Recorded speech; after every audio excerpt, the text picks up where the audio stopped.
শেষ যোদ্ধাটি জীবিত থাকা পর্যন্ত যুদ্ধ করবে ইরান, এমন মনোভাব নিয়ে ময়দানে নেমেছে শহীদ আয়াতুল্লাহ খামেনির দেশ। চলছে মধ্যপ্রাচ্যের মার্কিন ঘাঁটি ও সামরিক স্থাপনা, কিন্তু উল্টো সুর মার্কিন ভাইস প্রেসিডেন্ট জেডি ভ্যান্সের।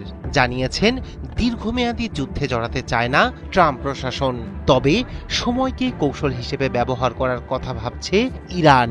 সংঘাত দীর্ঘায়িত হলে বাড়বে সামরিক ব্যয়, রাজনৈতিক চাপ এবং অর্থনৈতিক অস্থিরতা, যার প্রভাব পড়তে পারে ডোনাল্ড ট্রাম্প প্রশাসনের উপরেও। এরই মধ্যে আলোচনায় এসেছে চীনের সম্ভাব্য ভূমিকা।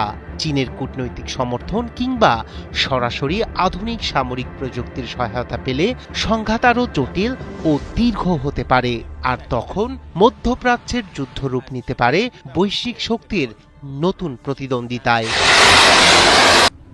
তোমার থেকে এই ওয়ালটনই ভালো, 75% পর্যন্ত বিদ্যুৎ সেভ করে। ওয়ালটন তোমার থেকেও ভালো, কোনো নয়েজ করে না। ওয়ালটন সাইড বাই সাইড ফ্রিজে আছে নেক্সট লেভেলের এমএসও প্লাস ইনভার্টার কম্প্রেসর, যা আবহাওয়া বুঝে নিঃশব্দে কুলিং স্পিড নির্ধারণ করে 75% পর্যন্ত বিদ্যুৎ সাশ্রয় করে। বিশ্বের সবচেয়ে শক্তিশালী সামরিক বাহিনীর বহর নিয়ে ইরানের বিরুদ্ধে সরাসরি যুদ্ধে নেমেছে আমেরিকা। দ্রুত ও নির্ভুল হামলা চালিয়ে অল্প সময়ের মধ্যে লক্ষ্য অর্জনই সাধারণত ওয়াশিংটনের কৌশল। বহু বছরের কোনো যুদ্ধে যুক্তরাষ্ট্র আর জড়াবে না বলে জানিয়েছেন দেশটির ভাইস প্রেসিডেন্ট জেডি ভ্যান্স। সংবাদ মাধ্যম ফক্স নিউজকে দেয়া এক সাক্ষাৎকারে কথা জানান তিনি।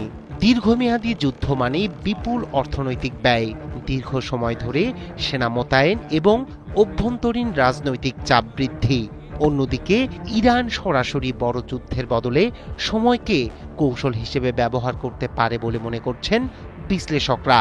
সীমিত হামলা, আঞ্চলিক উত্তেজনা এবং কৌশলগত প্রতিরোধের মাধ্যমে সংঘাতকে দীর্ঘায়িত করার চেষ্টা করতে পারে তেহরান। এতে দ্রুত কোনো সমাধান না হয়ে পরিস্থিতি ধীরে ধীরে জটিল হয়ে উঠতে পারে। যুদ্ধ দীর্ঘ হলে এতে বৈশ্বিক শক্তিগুলোর ভূমিকাও গুরুত্বপূর্ণ হয়ে উঠতে পারে। বিশেষ করে আলোচনায় আসে চীনের সম্ভাব্য অবস্থান। বিশ্লেষকদের মতে চীন সরাসরি যুদ্ধে না জড়ালেও কূটনৈতিক, অর্থনৈতিক এবং প্রযুক্তিগত সহায়তার মাধ্যমে পরিস্থিতিতে প্রভাব ফেলতে পারে।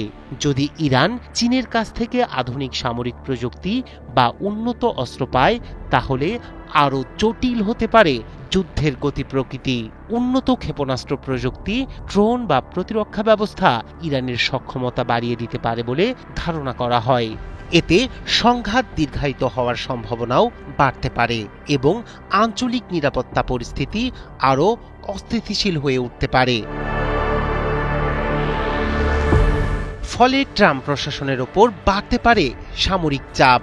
দীর্ঘ সময় ধরে যুদ্ধ পরিচালনা করতে হলে মধ্যপ্রাচ্যে আরও সেনা ও সামরিক সরঞ্জাম মোতায়েন করতে হতে পারে। পাশাপাশি যুদ্ধ পরিচালনার খরচও বাড়তে পারে।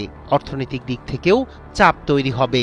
মধ্যপ্রাচ্যে উত্তেজনা বাড়লে বৈশ্বিক জ্বালানি বাজারে তৈরি হয় অস্থিরতা।